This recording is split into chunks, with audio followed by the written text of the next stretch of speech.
আলহামদুলিল্লাহি রাব্বিল আলামিন সালাতু ওয়াসসালামু আলা সাইয়্যিদিল মুরসালিন আম্মা বা'দু ফাআউযু বিল্লাহি মিনাশ শাইতানির রাজীম বিসমিল্লাহির রহমানির রহিম আসসালাতু ওয়াসসালামু আলাইকা ইয়া রাসূলুল্লাহ ওয়া আলা আলিকা ওয়া আসহাবিকা ইয়া হাবিবাল্লাহ আসসালাতু ওয়াসসালামু আলাইকা ইয়া নবিয়াল্লাহ ওয়া আলা আলিকা ওয়া আসহাবিকা ইয়া নূরাল্লাহ। দুরূদে পাকের অগণিত ফজিলত এবং বারাকাত রয়েছে। প্রিয় নবী রাসূল আরবি হুজুরপুর নূর সাল্লাল্লাহু তাআলা আলাইহি ওয়া আলিহি ওয়াসাল্লাম ইরশাদ ফরমান, যে ব্যক্তি জুমার দিন আমার উপর 200 বার দুরূদ শরীফ পাঠ করবে তার 200 বছরের গুনাহ ক্ষমা হয়ে যাবে। সাল্লু আলাল হাবিব সাল্লাল্লাহু তাআলা আলা মুহাম্মদ সাল্লাল্লাহু তাআলা আলাইহি ওয়া আলিহি ওয়াসাল্লাম। গাউসে পাকের কারামাত নিয়ে এই পর্বে উপস্থিত হয়েছি। খুব গুরুত্বপূর্ণ একটি কারামাত আজকের আমরা ইনশাআল্লাহ শ্রবণ করব। সাথেই থাকুন, মাদানী চ্যানেল দেখতে থাকুন।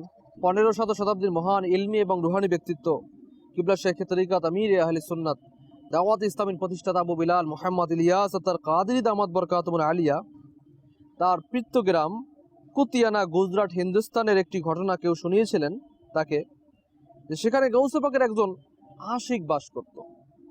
সে নিয়মিত গিয়ারবি শরীফ অত্যন্ত গুরুত্বের সাথে পালন করত, যা রবিউস সানি মাসের অথবা প্রত্যেক মাসের 11 তারিখ, প্রত্যেক আরবি মাসের 11 তারিখ মেহফিলে মিলাদ করা এবং কিছু নির্দিষ্ট ওয়াজিফা, নির্দিষ্ট কিছু দোয়া এগুলো রয়েছে যার নাম গিয়ারবি শরীফ বলা হয়ে থাকে।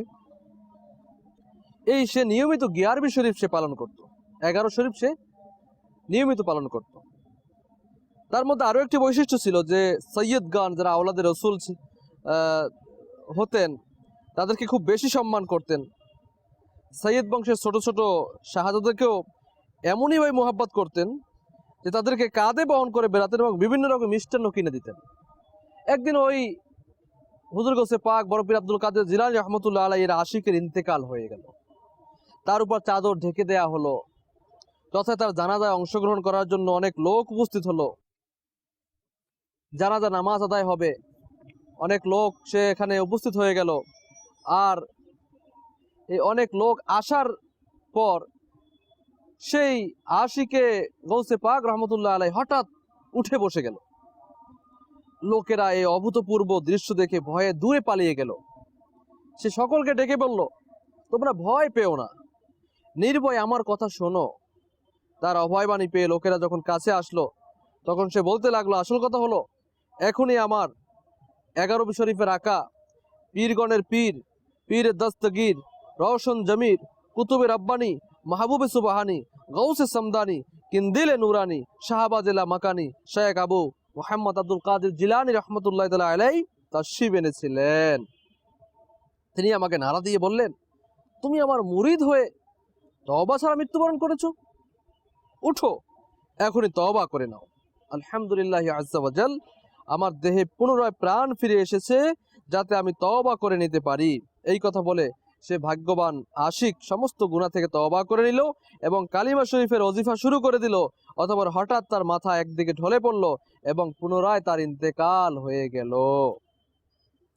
রেজা কা খাতিমা বিল খায়ের হোগা अगर रहमत तेरी शामिल है या गौस, सल्लु अलल हबीब सल्लल्लाहु ताला अला मुहम्मद सल्लल्लाहु अलैहि वा आलिहि वसल्लम। अखबारुल अखयार नामक किताबेर 191 পৃষ্ঠার মধ্যে উল্লেখ রয়েছে, সরকারে বাগদাদ হুজুর গাউসে পাক বড় পীর আব্দুল কাদের জিলানী রহমতুল্লাহ আলাইহির দিওয়ানা এবং মুরিদগণের জন্য বিশেষ সুখবর হলো যে সরকারে বাগদাদ হুজুর গাউসে পাক রহমতুল্লাহ আলাইহি ইরশাদ করেছেন, আমার মুরিদ যতই গুনাহগার হোক না কেন সে তওবা না করা পর্যন্ত মৃত্যুবরণ করবে না। মুঝকো রুসওয়া भी अगर कोई कहेगा तो यूं नहीं कि वो ही ना वो गदा बंदाए रुसवा तेरा। सल्लु अलल हबीब सल्लल्लाहु ताला अला मुहम्मद सल्लल्लाहु अलैहि वा आलिहि वसल्लम। মাদ্রাসার দর্শকবৃন্দ, কামিল পীর হলে এর উসিলাতে আল্লাহ তাআলা তাকে তওবা নসিব করিয়ে দেন। আর যেহেতু বড় পীর আব্দুল কাদের জিলানী রহমতুল্লাহ আলাইহি তিনি পীরদের পীর, পীরুল আসানি, সকল পীরের সরদার, ওনার মুরিদ হওয়া সুবহানাল্লাহ এ তো ভাগ্যের ব্যাপার, সৌভাগ্যের ব্যাপার। কাদেরিয়া সিলসিলাতে বায়াত গ্রহণ করাটা সৌভাগ্যের ব্যাপার, যার নসিবে হয়ে থাকে তার জন্যই এটা হয়ে থাকে। সুবহানাল্লাহ বিহামদি। আসুন আমরা যারা বায়াত গ্রহণ করেছি, পীর আমরা যারা ধরেছি, পীরের হাতে হাত রেখে বায়াত গ্রহণ করেছি, তাদের জন্য গুরুত্বপূর্ণ কিছু মাদানী ফুল আমরা আজকে শ্রবণ করব। যারা আমরা পীর খোঁজ করছি অথবা পীর ধরেছি তারাও শ্রবণ করুন। মুরিদ হওয়ার পূর্বে এসব বিষয়ের প্রতি গভীর নজর রাখা উচিত, লক্ষ্য রাখা উচিত। নাম্বার 1, যার কাছে আমি বায়াত গ্রহণ করব ওই ব্যক্তি, ওই পীর সাহেবের এই 4টি গুণ থাকা উচিত, যা আলা হযরত রহমতুল্লাহ তাআলা আলাই ফতোয়া রাজবিয়া শরীফের মধ্যে উল্লেখ করেছেন। নাম্বার 1, বিশুদ্ধ সুন্নি আকীদায় বিশ্বাসী হওয়া উচিত। নাম্বার 2, এতটুকু ইলমের অধিকারী হওয়া উচিত যাতে নিজের প্রয়োজনীয় মাসআলা মাসাইল কিতাব হতে খুঁজে বের করতে পারে। নাম্বার 3, ফাসিকে মুলিন তথা প্রকাশ্য ফাসিক না হওয়া। নাম্বার 4, তার তরিকতের সিলসিলা তথা ধারাবাহিকতা নবী করিম রউফুর রহিম হুজুরপুর নূর সাল্লাল্লাহু আলাইহি সাল্লামের সাথে সম্পর্কযুক্ত হওয়া। যদি কোনো পীরের নিকটে 4 শর্তাবলী থেকে একটিও অপূর্ণ থাকে তবে এমন পীরের হাতে মুরিদ হওয়া জায়েজ নেই। হ্যাঁ, কেউ যদি অজ্ঞতাবশত এমন পীরের মুরিদ হয়ে থাকেন যার মধ্যে কোনো শর্ত অপূর্ণ রয়েছে তবে তার বায়াত ভঙ্গ করা অপরিহার্য। এজন্য পীরে নাকিসকে অবগত করার কোনো প্রয়োজন নেই। অর্থাৎ যার কাছে 4টি যে শর্ত রয়েছে 4টি শর্ত নেই, আপনি বায়াত ভঙ্গ করতে পারবেন। পীরকে বলার দরকার নাই যার কাছে এই 4টি শর্ত নেই। এতটুকু বলা যথেষ্ট নিজে নিজে যে আমি অমুকের বায়াত ভঙ্গ করছি এবং পীরের প্রতি আস্থা চলে যাওয়ার অবস্থা আপনা আপনি বায়াত ভঙ্গ হয়ে যায়। এবার কোনো শর্তাবলী অর্থাৎ 4টি শর্ত যার নিকট পাওয়া যায়, যেই পীরের নিকট পাওয়া যায় তার হাতে হাত রেখে বায়াত গ্রহণ করতে পারবেন। এবং পীরে কামিলকে এটাও বলার প্রয়োজন নাই যে আমি অমুক পীরে বায়াত ভঙ্গ করে আপনার মুরিদ হচ্ছি। মনে রাখবেন, এই 4টি শর্ত যে পূরণ হলো সে পীর হয়ে গেল। পীর হওয়া এক জিনিস, কামিল পীর হওয়া আর এক জিনিস। যে পীর নবী করিম রউফুর রহিম সাল্লাল্লাহু আলাইহি সাল্লামের প্রতি বেয়াদবি প্রদর্শনকারী হয় সে তো মুরতাদ। আর যে সাহাবাই কিরাম আলাইহিমুর রিদওয়ানগণের অবমাননাকারী হয় সে পথভ্রষ্ট বদমাযহাব। এসব পীরদের হাতে মুরিদ হওয়া নাজায়েজ ও গুনাহের কাজ। এছাড়া যে প্রকাশ্যভাবে কবিরা গুনাহে লিপ্ত হয় বা বারবার সগীরা গুনাহকারী হয় তাকে ফাসিকে মুলিন তা প্রকাশ্য ফাসিক বলা হয়। যেমন প্রকাশ্যভাবে নামাজ কাজা করে, নেশাদ্রব্য শ্রবণ করে, অসভ্য গালিগালাজ করে, বেপর্দা মহিলাদের সমাবেশে বসে, মহিলাদের দ্বারা হাত চুম্বন করায়, হাত পা টিপায়, প্রকাশ্যভাবে ফিল্ম দেখে, দাড়ি মুন্ডন করে অথবা দাড়ি এক মুষ্টি থেকে কম রেখে ছোট ছোট করে রাখে, এরা সবাই ফাসিকে মুলিন তথা প্রকাশ্য ফাসিক। এমন পীরের মুরিদ হওয়া জায়েজ নেই। দেখে শুনে মুরিদ হওয়া চাই। কেউ পীর বলে দাবি করলো আর তার হাতে বায়াত গ্রহণ করে নিলাম না। যার নিকটে 4টি শর্ত আমরা অবলোকন করব, দেখতে পাবো, তার হাতেই বায়াত গ্রহণ করব। এবং কামিল পীর পেয়ে গেলে তো মদিনা মদিনা। ইমাম গাজ্জালী রহমতুল্লাহ বলেন এই জামানার মধ্যে কামিল পীর পাওয়া মুশকিল। যে পেয়ে যায় এটা তার সৌভাগ্য, আল্লাহ তাআলার দয়া। তার উচিত এই কামিল পীর তাকে যেভাবে বলে সেভাবে তাকে পথ অতিক্রম করা, নিজের জীবনকে অতিবাহিত করা। আবার অনেক সময় দেখা যায় যে আপনি কোনো কামিল পীরের বায়াত গ্রহণ করেছেন, আপনি ওখান থেকে বায়াত ভঙ্গ করে ফেললেন। না, এটাও ঠিক না। কিতাবে বর্ণিত রয়েছে শরীয়তের অনুমতি ব্যতীত পীরে কামিল তথা শর্তাবলী সম্পন্ন পীরের বায়াত ভঙ্গ করা তরিকতের দৃষ্টিতে অশেষ বঞ্চনা ও শরীয়তের দৃষ্টিতেও কঠিন নিষেধাজ্ঞা রয়েছে। এ বিষয়ে তরিকত বিষয়ে কিতাবসমূহে আউলিয়া কিরামদের অগণিত বাণীসমূহ পর্যালোচনা করতে পারেন। শরীয়তের দৃষ্টিতে নিষেধাজ্ঞা হওয়ার কারণ হচ্ছে এটা যে শরীয়তের দৃষ্টিতে উপকারের প্রতিদান কমপক্ষে উপকারী শুকরিয়া আদায় করা। পীরে কামিলে মুরিদ হওয়ার মাধ্যমে মানুষের সাথে আউলিয়া কিরামের যে সিলসিলার আত্মিক সম্পর্ক সৃষ্টি হয়ে যায়, এছাড়া ফয়েজ অর্জনের একটি ধারাবাহিকতা শুরু হয়ে যায়, আর তরিকতের পথের অনেক সমস্যার সমাধান হয়ে যায়। এর অধিকাংশ সময় জীবনে মাদানী বিপ্লব সৃষ্টি হয়ে যায়। এসব বিষয়ের বিনিময়ে শুকরিয়া আদায়ের পরিবর্তে বায়াত ভঙ্গ করে দেয়া নিশ্চয়ই বড় অকৃতজ্ঞতা। আর অকৃতজ্ঞতা প্রদর্শন শরীয়তের দৃষ্টিতে অবৈধ। যেমন হাদিসে পাকের মধ্যে ইরশাদ হচ্ছে, যে ব্যক্তি মানুষের শুকরিয়া আদায় করলো না সে আল্লাহ তাআলারও শুকরিয়া আদায় করলো না। এছাড়া যখন কেউ একবার কোনো কামিল পীরের বায়াত হয়ে যায় সঙ্গে সঙ্গে তার ফয়েজ, তার শুভদৃষ্টি পাওয়া ধারাবাহিকতা আরম্ভ হয়ে যায়, যদিও অদম মুরিদের তা দৃষ্টিগোচর হয় না। তাই যখন ফয়েজের অর্থাৎ শুভদৃষ্টির ধারাবাহিকতা শুরু হয়ে যায় তবে তা স্থায়ী রাখা চাই, কেননা হাদিসে পাকের মধ্যে রয়েছে, যাকে কারো নিকট হতে রিজিক প্রদান করা হয় সেজন্য এটাকে অবশ্যই গ্রহণ করে। অতএব যখন এক জায়গা হতে ফয়েজ পাওয়া যাচ্ছে তবে তা অবশ্যই গ্রহণ করা উচিত। এই বিষয়টিও শর্তের মধ্যে রয়েছে যে আজকাল যখনই কেউ কারো বায়াত ভঙ্গ করে তো দুটি বিষয় তো সাধারণত দৃষ্টিগোচর হয়, এবং তৃতীয় একটি বিষয় দেখা যায়। প্রথম দুটি বিষয় হচ্ছে বায়াত ভঙ্গকারী আপন সাবেক পীরকে তুচ্ছ জ্ঞান করা, তুচ্ছ জানা, তুচ্ছ মনে করা হারাম। মনে রাখবেন, কোনো পীরে কামিলকে, কোনো মুসলমানদেরকে তুচ্ছ মনে করা হারাম এবং ধ্বংসাত্মক পরিণতির কারণ। আর দ্বিতীয় হারাম বিষয়টি হচ্ছে মুসলমানের মনে কষ্ট দেয়া। তৃতীয় বিষয়টি হচ্ছে যে সাধারণত বায়াত ভঙ্গকারী সাবেক পীরের গীবত, তার ব্যাপারে কুধারণার বশবর্তী হয়, আর তার এভাবেই গুনাহের ধারাবাহিকতা সুদীর্ঘ রূপ ধারণ করে। কোথায় ফয়েজ পাওয়া জারি হয়ে গিয়েছিল, শুভ দৃষ্টি জারি হয়ে গিয়েছিল, সেখানে এখন গুনাহের জারি হয়ে গিয়েছে, কেননা সে কামিল পীরের বায়াত ভঙ্গ করে দিয়েছে।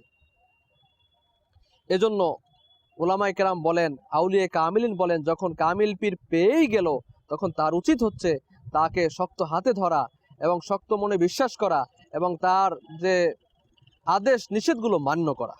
যারা আমরা বড় পীর আব্দুল কাদের জিলানী রহমতুল্লাহ আলাইহি আজকের এই কারামত শ্রবণ করলাম এবং এই পীরের ব্যাপারে আলোচনা শ্রবণ করলাম, যারা এখন আমরা বায়াত গ্রহণ করিনি, আমি তাদেরকে একটা পরামর্শ দিব। বর্তমান জামানার মহান ওলিয়ে কামিল হযরত আল্লামা মাওলানা আবু বিলাল মুহাম্মদ ইলিয়াস আত্তার কাদরি দামাত বরকাতুল আলিয়া, তিনি কাদরিয়া সিলসিলা অর্থাৎ বরপুরি আব্দুল কাদের জিলানী রহমতুল্লাহ আলাইহি এনার যে সিলসিলা কাদরিয়া, এই কাদরিয়া সিলসিলাতে বায়াত গ্রহণ করিয়ে থাকেন। তো আমি পরামর্শ দিব, যারা এখনো বায়াত গ্রহণ করেননি তারা আমির আহলে সুন্নাত দামাত বরকাতুল আলিয়া এর মাধ্যমে হুজুর গৌসে পাক রহমতুল্লাহ আলাইহি এর বায়াত গ্রহণ করে নেন ইনশাআল্লাহ। আসুন আমরা শ্রবণ করি যে বাহাজাতুল আসরার কিতাবের মধ্যে রয়েছে, পীরদের পীর, পীর দস্তগীর রওশন জমির কুতুবে রব্বানি মাহবুব সুবহানি কিন্দিলে নূরানি শাহবাজ এলা মাকানি শেখ সৈয়দ আব্দুল কাদের জিলানী রহমতুল্লাহ আলাইহি এনার সুসংবাদমূলক বাণী হচ্ছে যে আমাকে একটি বিশাল রেজিস্টার দেওয়া হয়েছে, যার মধ্যে আমার সহচর এবং কিয়ামত পর্যন্ত আগত মুরিদের নাম লিপিবদ্ধ রয়েছে। আর আমাকে বলা হয়েছে এই সমস্ত লোককে আপনার কাছে সুপর্দ করা হয়েছে। অর্থাৎ গৌসে পাক রহমতুল্লাহ আলাইহি বলেন, আমি জাহান্নামের দারোয়ানকে জিজ্ঞাসা করলাম, জাহান্নামে কি আমার কোনো মুরিদ রয়েছে? দারোয়ান উত্তর দিল না। তো তিনি রহমতুল্লাহ আলাইহি আরো ইরশাদ করেন, আমার আল্লাহর ইজ্জত ও মহত্বের শপথ, আমার সাহায্যকারী হাত আমার মুরিদের উপর এরূপ যেরূপ আসমান জমিনের উপর ছায়া প্রদানকারী। যদি আমার মুরিদ ভালো নাও হয় তাতে কি হলো, আলহামদুলিল্লাহ, আমি তো উত্তম। আমার লালন পালনকারী আল্লাহ তাআলার ইজ্জত ও মহত্বের শপথ, আমি ততক্ষণ পর্যন্ত আমার রবের দরবার হতে সরে যাব না যতক্ষণ পর্যন্ত আমার একজন করে সকল মুরিদকে জান্নাতে প্রবেশ করাবো না। সুবহানাল্লাহ, সুবহানাল্লাহ। আল্লাহ তাআলা আমাদেরকে হুজুর গৌসে পাক রহমতুল্লাহ আলাইহির মুরিদ হিসেবে কবুল করুক এবং কাল কিয়ামতের দিন তার মুরিদ হিসেবে উঠাক।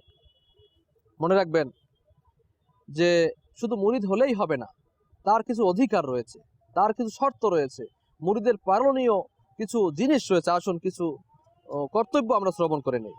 মুরিদ মুর্শিদের হাতে জীবিত হয়েও মৃত লোকের মতো হয়ে থাকবে। তার সন্তুষ্টি আল্লাহর সন্তুষ্টি, তার অসন্তুষ্টি আল্লাহর অসন্তুষ্টি মনে করুন। আপন মুর্শিদকে নিজের ব্যাপারে এ যুগের সমস্ত আউলিয়া কেরাম হতে শ্রেষ্ঠ মনে করুন। যদি কোনো নেয়ামত বাহ্যত অন্য কারো হতে অর্জন হয়, তাও আপন মুর্শিদের দান এবং তারই তাওয়াজ্জু তথা শুভদৃষ্টির মাধ্যমেই হয়েছে, আল্লাহ তাআলা আপনাকে দান করেছেন তাই মনে করতে হবে।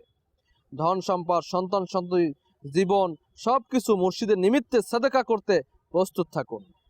তাদের কোনো কোনো উত্তর নিজের কাছে হয়তো শরীয়তের বিপরীত মনে হতে পারে, এমনকি আল্লাহর পানা কবিরা গুনাহ মনে হয়, তথাপি তাকে কোনো আপত্তি করবেন না, না অন্তরে কোনো কুধারণার স্থান দিবেন, বরং বিশ্বাস রাখুন যে এটা আমারই বোঝার ভুল, আমার দেখার ভুল।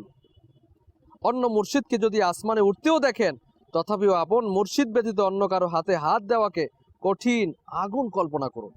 কেননা এক পিতা ছেড়ে দ্বিতীয় পিতা বানানো যায় না। মুর্শিদের সম্মুখে কথা বলা হতে বিরত থাকুন। হাসাতে দূরের কথা, তার সম্মুখে চোখ কান অন্তর সর্বান্তকরণে মনোযোগী হন। তিনি যা জিজ্ঞাসা করেন অত্যন্ত নম্র সহকারে পূর্ণ আদবের সাথে উত্তর প্রদান করে চুপ হয়ে যান। মুর্শিদের কাপড়, বসার স্থান, বাড়ি, মহল্লা, শহরকে সম্মান করুন। তিনি যা হুকুম করেন তাতে কেন শব্দটি কখনো বলা যাবে না। আর কাজ সম্বোধন করতে দেরি করবেন না, বরং সকল কাজের উপর সেটাকে অগ্রাধিকার দিবেন। তার অনুপস্থিতিতে তার বসার স্থানে বসা যাবে না। মুর্শিদের মৃত্যুর পর তার স্ত্রীকে বিবাহ করবেন না। পীর মুর্শিদ জীবিত থাকলে তার সুস্থতা ও নিরাপত্তার জন্য সর্বদা দোয়া করুন। আর ইন্তেকাল হয়ে গেলে প্রতিদিন তার নামে ফাতিহা ও দুরূদ শরীফের সওয়াব পৌঁছাতে থাকুন। পীর মুর্শিদের বন্ধুকে বন্ধু, শত্রুদেরকে শত্রু মনে করতে হবে। আল্লাহ ও তার রসুলের পরে পীরের এলাকাকে সমস্ত পৃথিবীর এলাকার উপর প্রাধান্য দিতে হবে। এসব ব্যাপারে অটল অবিচল থাকুন। যখন এরূপ করতে থাকবেন সর্বদা আল্লাহ ও নবী করিম সাল্লাল্লাহু আলাইহি সাল্লাম, হযরত মাশায়েখে কিরাম রাহিমাহুমুল্লাহ তাআলা এর সাহায্য পার্থিব জীবনে, অন্তিম সজ্জায়, কবরে, হাসরে, মিজানে, পুলসিরাতে, হাউজে কাউসার সহ সর্বস্থানে আপনার সাথে থাকবে ইনশাআল্লাহ। আপনার পীর মুর্শিদ যদি কিছু নাও হন, তবে তার মুর্শিদ তো কিছু হতে পারে, বরং শেষ পর্যন্ত সিলসিলার যে ধারক, কাদরিয়া তরিকার যে ধারক ও বাহক হুজুর গৌসে পাক রহমতুল্লাহ আলাই, অথবা এই সিলসিলার যিনি প্রধান হযরত আলী কারামাল্লাহু ওয়াজহুল করিম, এবং তার থেকে সৈয়দুল মুরসালিন সাল্লাল্লাহু আলাইহি সাল্লাম, অথবা তার হতে মহান রব্বুল আলামিন পর্যন্ত ধারাবাহিকভাবে পৌঁছে গেছে। এই কথা অবশ্যক যে মুর্শিদের নিকট বায়াতের 4টি শর্ত বিদ্যমান থাকতে হবে। যে 4টি শর্ত আপনাদেরকে আগে শুনিয়েছিলাম, এই 4টি শর্ত অবশ্যই থাকতে হবে। তবে তার সমস্ত সুধারণা কিছুটা সুফল বয়ে আনতে পারে ইনশাআল্লাহ আজ্জা ওয়া জাল। আল্লাহ তাআলা এর চেয়ে আরো অধিক জানেন। আল্লাহ তাআলা আমাদেরকে যা শ্রবণ করেছি এই অনুযায়ী আমল করার তৌফিক দান করুক। যদি আমরা বায়াত গ্রহণ করে থাকি, তাহলে আমি চেক করি আমার পীর মুর্শিদের কাছে এই 4টি শর্ত আছে কিনা। যদি না থাকে, তাহলে বায়াত ভঙ্গ করে যার কাছে এই 4টি শর্ত রয়েছে তার হাতে বায়াত গ্রহণ করা। আর যদি আমি চেক করি যে আমার পীর মুর্শিদের 4টি শর্ত আছে কিনা, যদি থেকে থাকে, তাহলে আলহামদুলিল্লাহ তিনি যেভাবে বলেন সেভাবে আমার জীবনকে অতিবাহিত করি। মাদানী চ্যানেল দেখতে থাকুন। মাদানী চ্যানেলের মাধ্যমে বিভিন্ন সময় বিভিন্নভাবে বিভিন্ন নসিহতগুলো করা হয়, এগুলো নিজে আমল করি এবং অন্যের নিকট পৌঁছিয়ে সওয়াব অর্জন করি। আল্লাহ তাআলা আমাদেরকে তৌফিক দান করুক। আল্লাহ তাআলা আমাদেরকে বড় পীর আব্দুল কাদের জিলানী রহমতুল্লাহ আলাইহির ফয়েজ ও বরকত আমাদেরকে নসিব করুক এবং তার মুরিদ হিসাবে কবুল করুক, এবং কিয়ামতের দিন আমাদেরকে তার মুরিদ হিসাবে তার পিছনে পিছনে যাতে জান্নাতে যেতে পারি সেই তৌফিক আমাদেরকে দান করুক।